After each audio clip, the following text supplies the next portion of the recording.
Hi friends, அஸ்ஸலாமு அலைக்கும். இன்னைக்கு நாங்கள் மீன் குழம்பு வைக்க போகிறோம். அது எப்படி வைக்கிறதுன்னு பார்க்கலாம் வாங்க. முதல்ல என்னென்ன மசாலா தேவைன்னு பார்க்கலாம் வாங்க. மிளகாத்தூள் 2 ஸ்பூனு, மல்லித்தூள் 2 ஸ்பூனு, காஷ்மீரி மிளகாத்தூள் 1 ஸ்பூனு, மஞ்சத்தூள் 1 ஸ்பூனு, கிஷ்கரி மசாலா பவுடர் 1 ஸ்பூன். அடுத்து ஒரு லெமன் சைஸு புளி ஊற வச்சுக்கோங்க. அதோட கொடம்புளி 3 பீஸ் போட்டுக்கோங்க. அடுத்து ஒரு மிக்சி ஜாரில் அரை மூடி தேங்காய், அரை ஸ்பூன் மஞ்சத்தூள், 1 ஸ்பூன் சீரகம், 4 சின்ன வெங்காயம் சேர்த்து நல்லா நைஸா அரைச்சிக்கோங்க. மீடியம் சைஸ் தக்காளி 3 எடுத்துக்கோங்க, நல்லா பொடியா நறுக்கிக்கோங்க. 25 சின்ன வெங்காயம் எடுத்துக்கோங்க, அதுவும் நல்லா பொடியா நறுக்கிக்கோங்க. தேவையான அளவு கருவேப்பிலை, கொத்தமல்லி சேர்த்துக்கோங்க.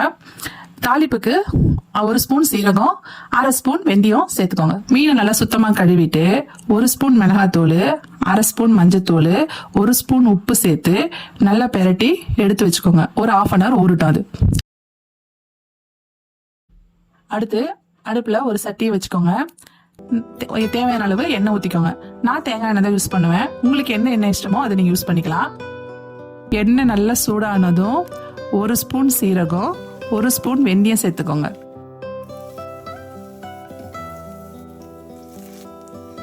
வெந்தயமும் சீரகமும் நல்லா பொரிஞ்ச உடனே வெங்காயம் சேர்த்துக்கோங்க. நான் வெங்காயத்தோட கொஞ்சம் பூண்டு சேர்த்துக்குவேன். அது ஆப்ஷனல் தான், உங்களுக்கு வேணும்னா சேர்த்துக்கலாம், வேணானா விட்டுலாம். வெங்காயம் நல்லா பொன்னிறமா வதங்குற வரைக்கும் நல்லா வதக்குங்க.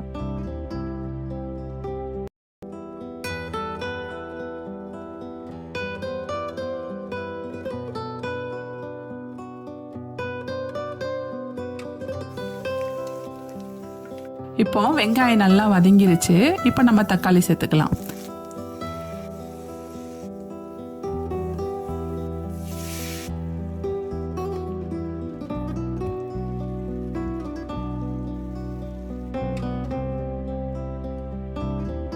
தக்காளி நல்லா வதங்கின உடனே நாம எடுத்து வச்சிருக்க மசாலாக்களை இப்ப சேர்த்துக்கலாம்.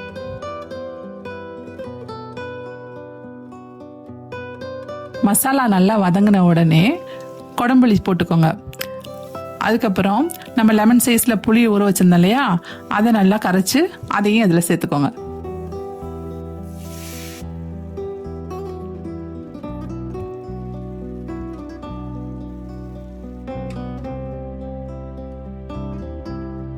அடுத்து புளி ஊற்றுனதுக்கு அப்புறம் நம்ம தேங்காய் அரைச்சி ரெடி பண்ணி வச்சிருந்தோம் இல்லையா, தேங்காய், சீரகம், சின்ன வெங்காயம், மஞ்சத்தூள் போட்டு அரைச்சி வச்சிருந்தோம் இல்லையா, அந்த பேஸ்ட்டை அதில் ஆட் பண்ணிக்கணும். அப்புறம் தேவையான அளவு அதில் தண்ணி தேவையான அளவு சேர்த்துக்கணும்.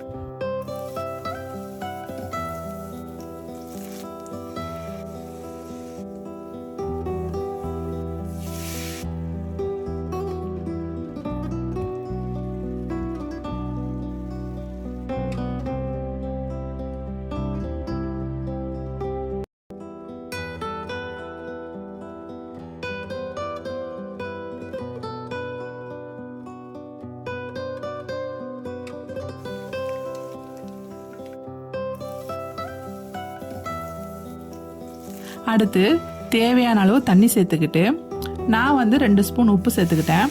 உங்களுக்கு எவ்வளோ தேவையோ அதுக்கு தகுந்த மாதிரி நீங்கள் உப்பு போட்டுக்கலாம்.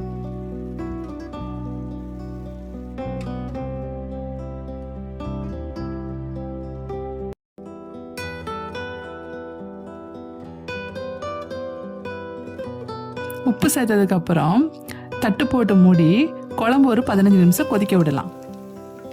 இப்போ குழம்பு நல்லா கொதிச்சிருச்சு. இப்போ நம்ம எடுத்து வச்சிருந்த கருவேப்பிலை, கொத்தமல்லி சேர்த்துக்கலாம்.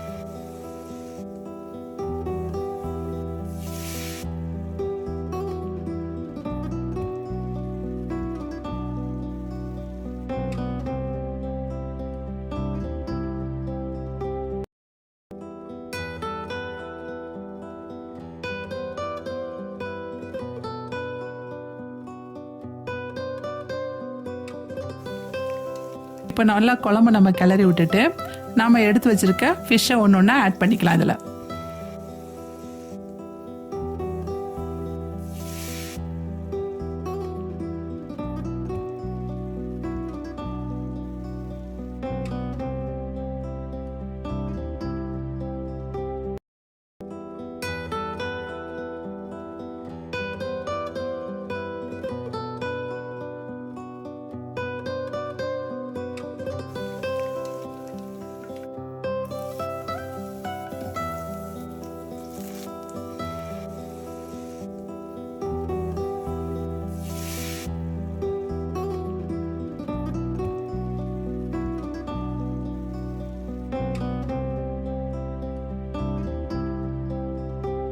இப்போ நம்ம ஃபிஷ்ஷை ஆட் பண்ணியாச்சு.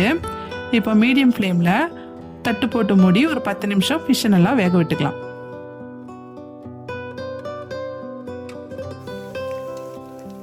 பாருங்க, ஃபிஷ் நல்லா வெந்துருச்சு. இப்போ கொத்தமல்லி தூவி நம்ம ஸ்டவ் ஆஃப் பண்ணிடலாம்.